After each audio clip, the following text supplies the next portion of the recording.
a longer season in Division I football. And when you talk about the playoff, how exciting is that going to be? All these extra teams mixing it up with a real shot at a title. One of the teams that'll have a shot at a title, and last year they didn't need an expanded playoff situation, the Texas Longhorns, one of the 4 best teams in the country when the dust settled.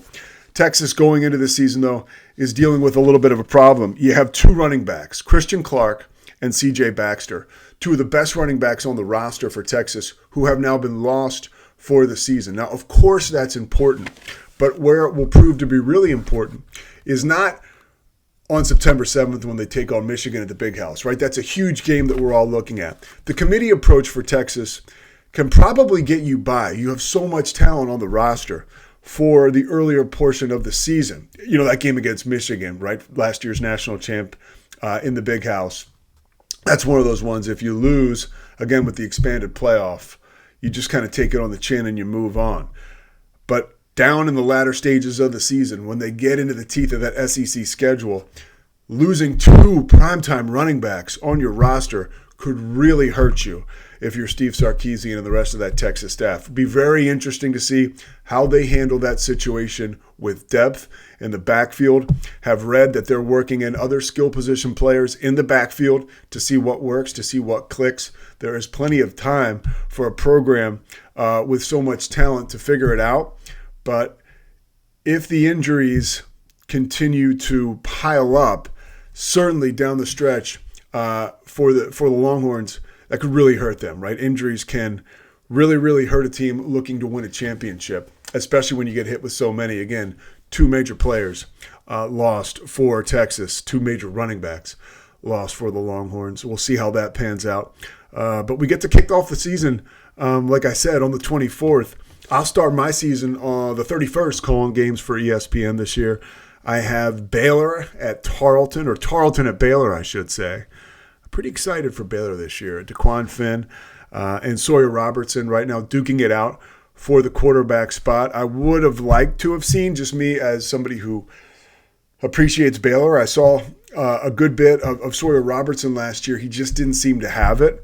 It looks like he might get another shot to prove if he has it or not. You know, the development of quarterbacks is something that I feel like we have zero patience for now, and that's why Dave Aranda and Jake Spavital, Baylor's new offensive coordinator, they're in the positions they are in, and I am in the position I am in. I just want them to hand the keys to DeQuan Finn, somebody who was the MAC Player of the Year last year and has guided that team to, I think, 19 wins over the past 2 seasons. But it seems right now they're determined to give Sawyer Robertson another shot to at least win the job under center. A lot to talk about as we get into the Big 12 this season, as we get into college football overall. But the new addition to the Big 12, the Colorado Buffaloes, I talk it over with Kevin Borba from Locked On Buffs. That interview is coming up now.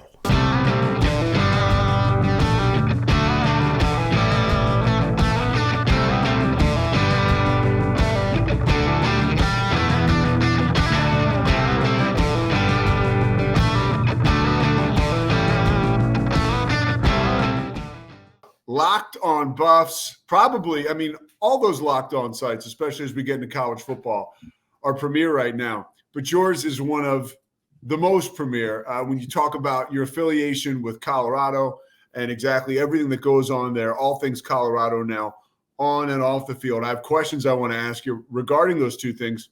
First of all, you ran a play this weekend. Successfully, you got engaged. I did. Thank you for bringing that up. I had a year-long scheme, we'll call it. Friends were involved. Family was involved.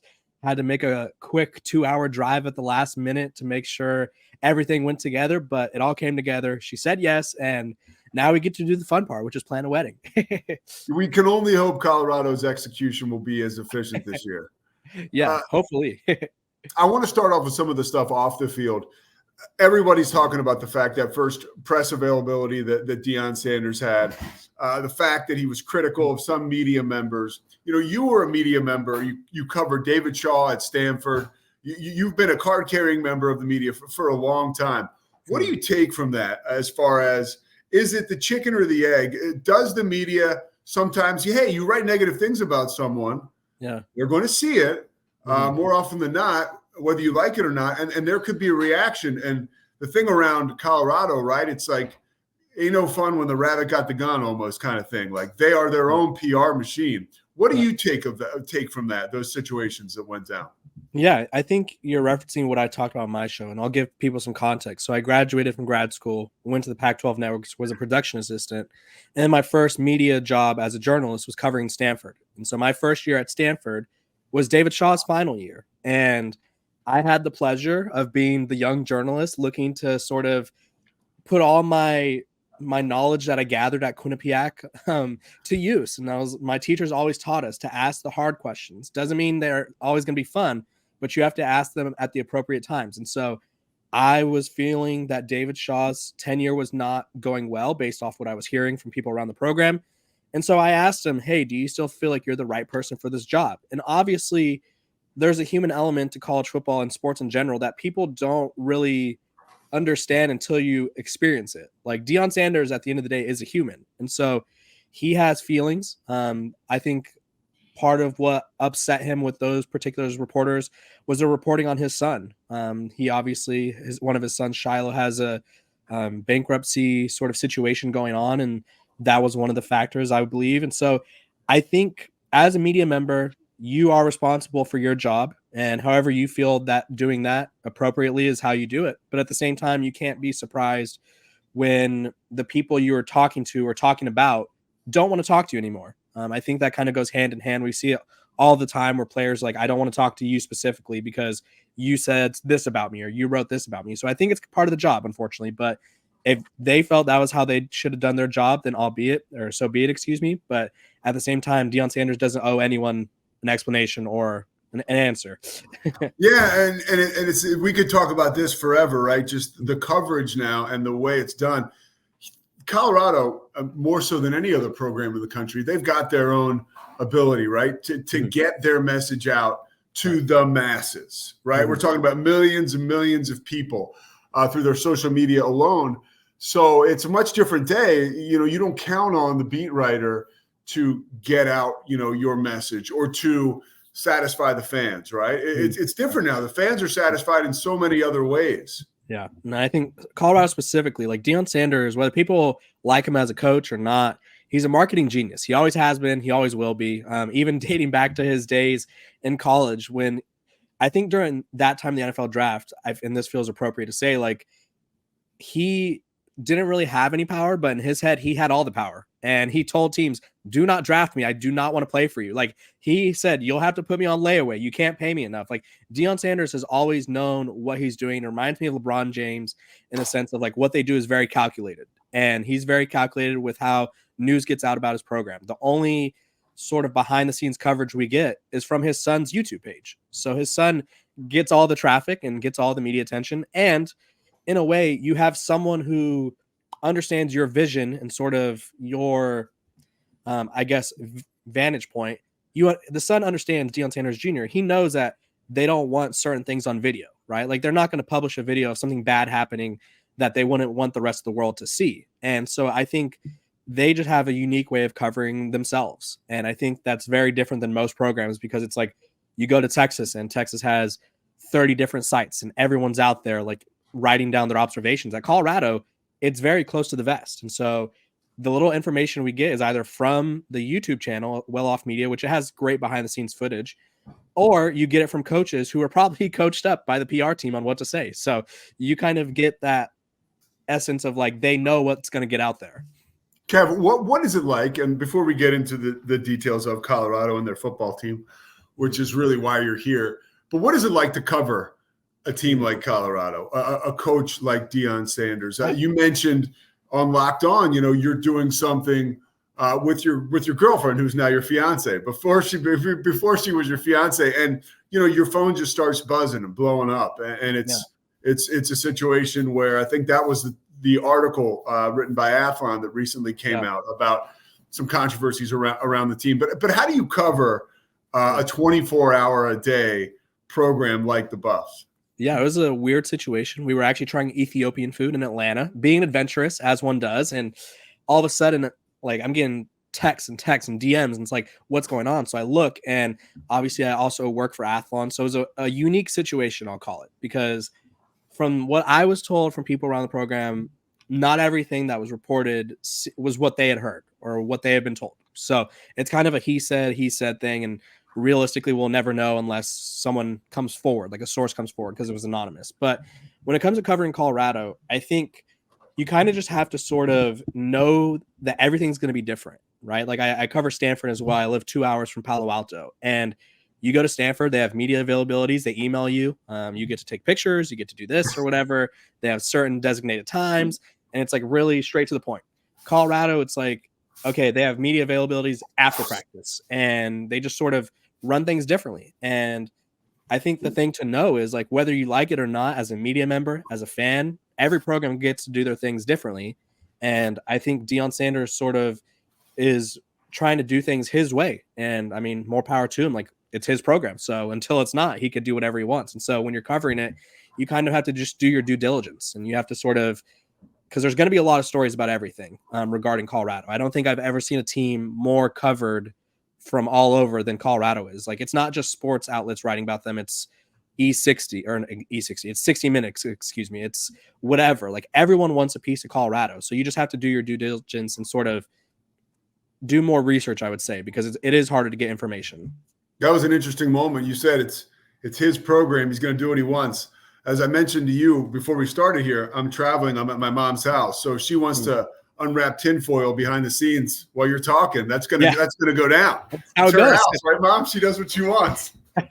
Mom calls the shots. Mom calls the shots. Yeah, big time shot caller. So I want to talk to you about your best case scenario this year for Colorado. They transitioned from the Pac-12 into the Big 12. A lot of things are changing. What do you think their best case scenario would be finishing out this season? Yeah, I think in best case scenario, I like to preface this because this isn't me saying I think this is going to happen. Obviously, every team in the country has a best case scenario, and it's going to be different for 99.9% of teams than what they actually do. That one team that wins the title, that was obviously their best case scenario. For Colorado, their best case scenario is around 8 or 9 wins. And before people are like, what is he talking about? You just have to look at their roster upgrades. And like, this is me assuming that everything comes together. They brought in, I think it's 13 or 14 new offensive linemen. Hopefully somewhere in this best case scenario, they find a combination of 5 guys that could block, that could stay healthy, that could establish the run. On the flip side, the defense line, best case scenario is they find 4 guys who can stop the run, which they couldn't do last year, get pressure on the quarterback consistently, and be disruptive. And so there's a lot of factors that go into it. It's health, it's coaching. They had a lot of, I won't say coaching issues, but they had a lot of game management issues last year that really hurt themselves.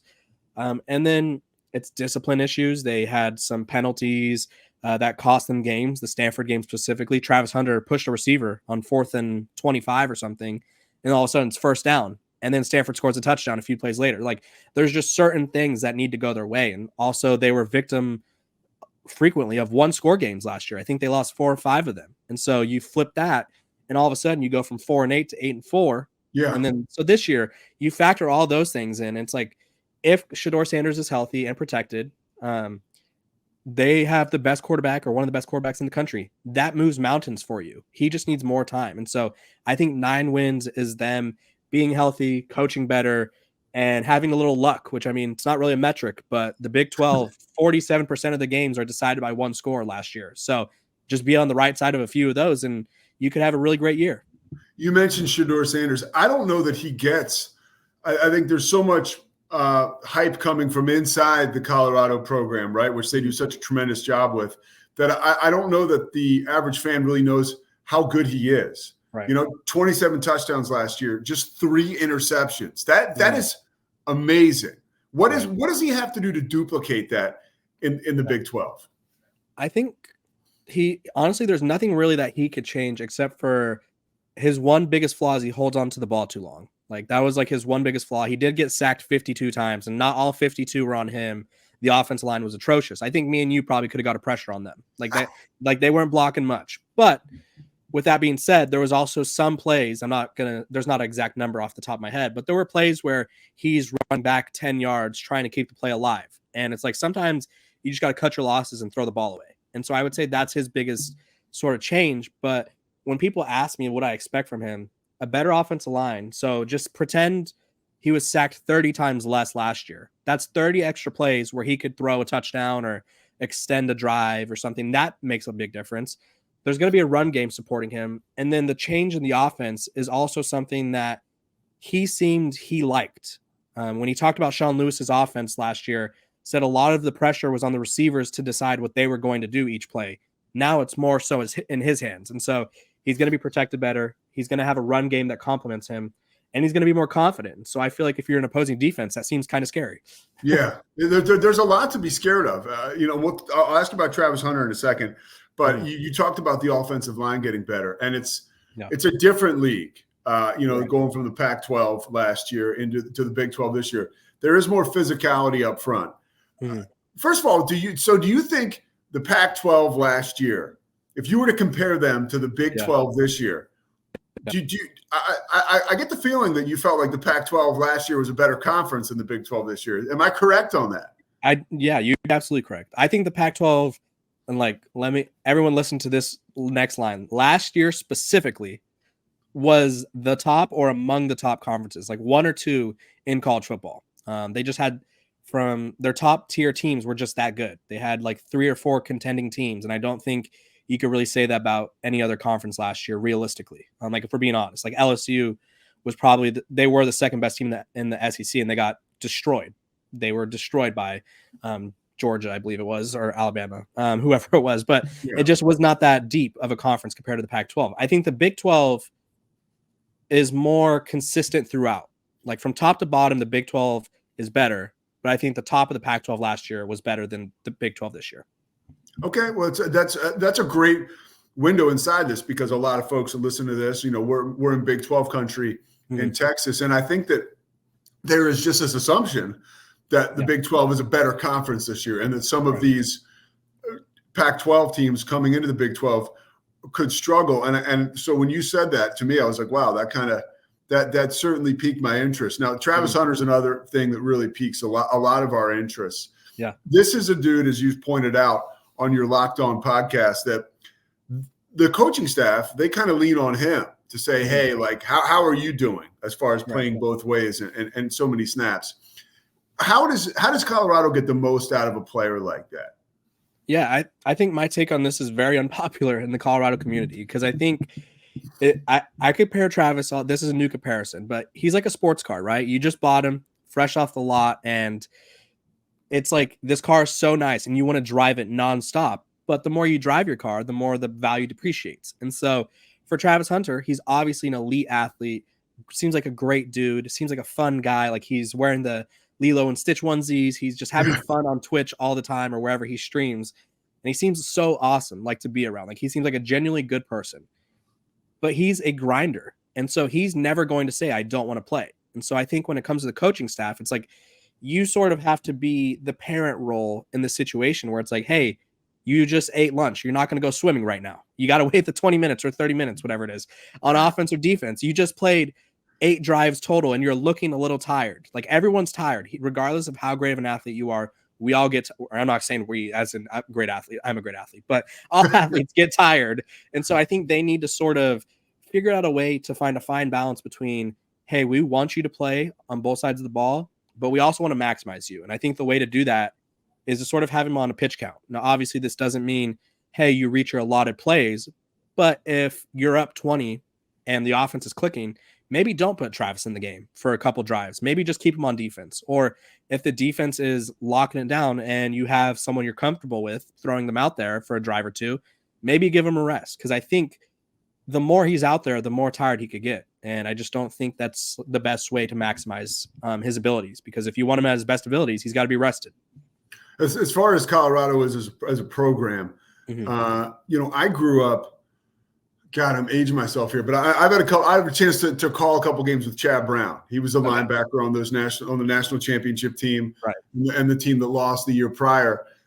So Colorado, to me, there's always been a big feel around Colorado, but typically college football fans aren't used to Colorado being this prime entity that everybody looks to for college football excitement. And I wanted to get your thoughts on that, sort of the reception around the country to Coach Prime and to Colorado, and just a massive amount of attention that they get? Do you feel like that contributes to some of the negative attention that they might get? Absolutely. I think in one sense, Deion Sanders has absolutely created a new fan base of college football fans. I've talked about this on my show before. The girl I'm getting engaged to, her name's Kristen, or I am engaged to, excuse me. Sorry, I'm just learning all the phrases now. Her family, not into college football at all. Her dad's from Africa. They're a very large Portuguese family. They care about football. I'm Portuguese. Let's go. Nice job. Yeah, they care about Cristiano Ronaldo, right? And even then, they don't really care about soccer. But they were asking me about Deion Sanders. I think he sort of sparked the interest of people who weren't necessarily involved in college football. And I think that's really cool from the standpoint of, I remember probably 5 or 6 years ago now when Alabama and Clemson were in the title game every year. And everyone's complaint was, it's the same thing every year. Who cares? And it's like, now we have someone who's different creating buzz. And some people love it and some people hate it. And I think, like you said, it does contribute to a lot of negativity because in the college football world, a lot of people view it as, what have you done before? And so Deion Sanders, outside of a really good tenure at Jackson State and Colorado, haven't done anything in the past decade or two, I guess now. I feel old now because obviously I'm old enough to say 2 decades and still be alive for it. But people just don't like that they're new to it. And they don't like that they're flashy. They don't like that they're confident in themselves. But it's just, that's their aura. That's sort of their energy. It's like they have this confidence to them. And I think that's what attracts people. But I also think that's what sort of turns people away because it's like, what have you done to have this confidence? And so it's honestly just whether you prefer sort of the new blood in college football or not. And I think for a lot of people, they don't love how things are done. And I think Deion Sanders is going to do things his way. He always has, always will. And whether people like that or not, you just kind of have to deal with it. Yeah, a couple more things before I let you get out of here. Yeah. You, as far as being, locked on, the voice, the face of this fan base in a lot of respects, what have you seen as far as the change in the fan base at Colorado? Even at ESPN, we had, I'm not like breaking any news, we talked about just like the ratings increase that came with Colorado games last year and the younger fan base that was brought to the table. And, maybe Colorado's not expected to make quite the splash that they did last year early in the season, but still attracting young fans. What have you seen as far as like having a front row seat to that?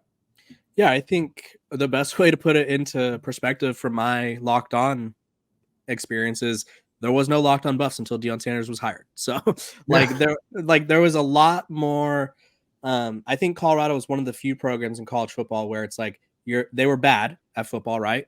And they were irrelevant, unfortunately. So the fan base of Colorado were like the people that they went there, they're from Denver, or they're from the surrounding area of Boulder, Colorado, which is where the school is, obviously, or they just had some weird tie to Colorado. Now it's a national brand. It's not to compare it to Texas in the sense of like historicness in college football, but Texas is one of those programs where you'll find someone across the country. You'll find someone in Florida. You'll find someone in Hawaii who's like, I'm a Texas fan, because Texas is a big brand. And Colorado, whether people want to admit that or not, is like that right now. And so I think just from an overall perspective, they're young, they're cool on social media. They get social media really well.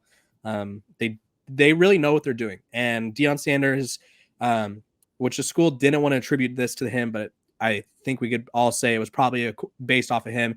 They saw a rise in applicants. They saw a rise in diversity applicants. They saw a rise in the local economy. They've seen a rise in just pretty much like viewership, right? Where we were talking about a Stanford game a little bit earlier. It was a Friday night game. I'm on the West Coast, so it was late for me. The game was at like 8 or 8:30 or whatever. And that game, viewership record against Colorado State, where in years past, a Colorado State game is probably on my former employer's network, the Pac-12 networks, because people probably are not wanting to tune into that. And so he has just totally created a market and an identity with this program that we've never seen before in college football, in a program that's not a traditional power. Like Alabama was always popular. Georgia has always been somewhat popular. Texas, Oklahoma, Michigan, Ohio State, Notre Dame, you name it. These programs, regardless of they're good or not, always had followings. And you can't say the same for Colorado, because just 2-3 years ago, when they were 1-11 with Carl Durrell, no one cared. Like, that's as simple as that. And now everyone cares. and they were breaking viewership records, and they were sub 500 by 4 games last year or 2 games last year. I mean, dude, you bring up a great point about the increase in applicants and the increase in diversity. You know, I'm sitting in a house I grew up in right up the road from Villanova, and we saw when they won championships all the way back to '85 to most recently their championships 2 and 3 years, where it becomes harder and harder to get into these schools. You could almost say, I mean, you had me thinking like a little light bulb. In my head, it's a dimmer light bulb, but you know, this is almost as if Colorado were to have won a national championship in a sport like basketball. Like, and it's probably even more so with a personality like Deion. Yeah, and everything. Great example, because I think, and especially like to go with the March Madness comparison. Every year there's like a March Madness Cinderella story. That school always sees like a surge in applicants, and that's kind of why making it to the tournament is so important for those schools, because it's like, okay, we win a couple games here or there, we become a story. Like Grand Canyon, I'm sure will have tons of applicants this next year because they were the biggest story. Their fan base somehow packed the arena. I honestly had never met anyone that went to Grand Canyon, and it seemed like they were a blue blood program with how much support they were getting. And so, Deion Sanders, in a way, has sort of created like a national championship sort of energy around the program in terms of popularity. One last thing for you, and it's in regards to Coach Prime. You cover the team. You talk to beat writers who are around every day.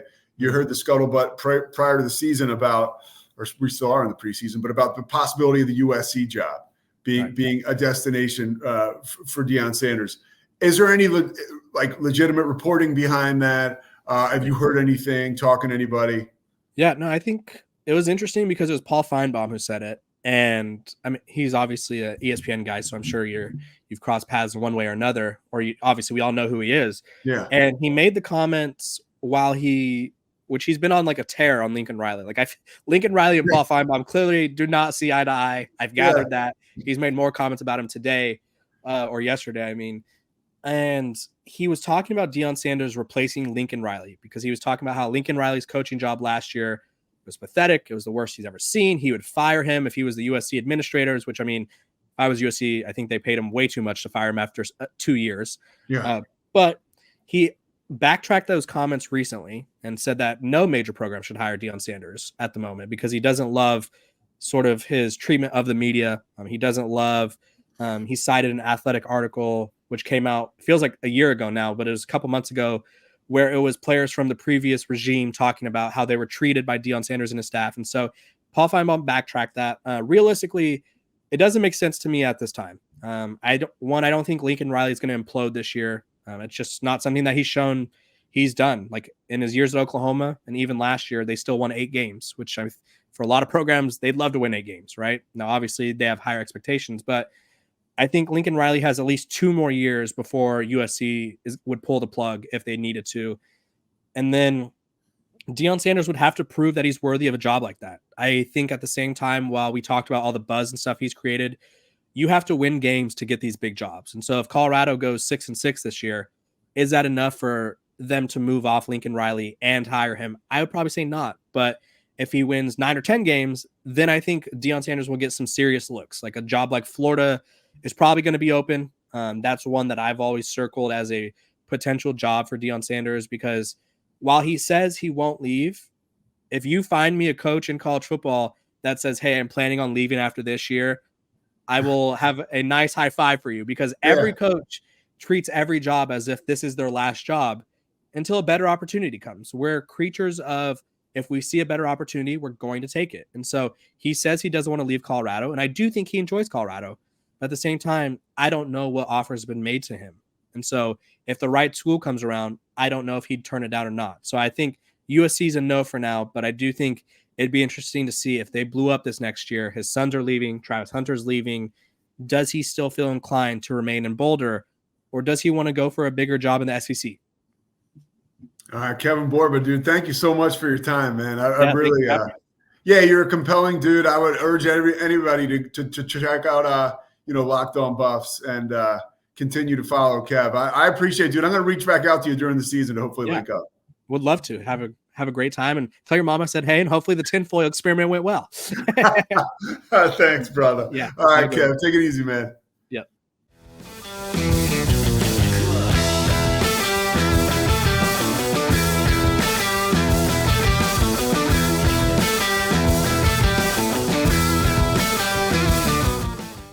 That'll do it for this week on the Pete Souza Show. Looking forward to getting back with you next week. I probably will still be here in Philadelphia, but we'll see. I could be back in Texas. Anyway, the wind blows, right? We'll see you next week.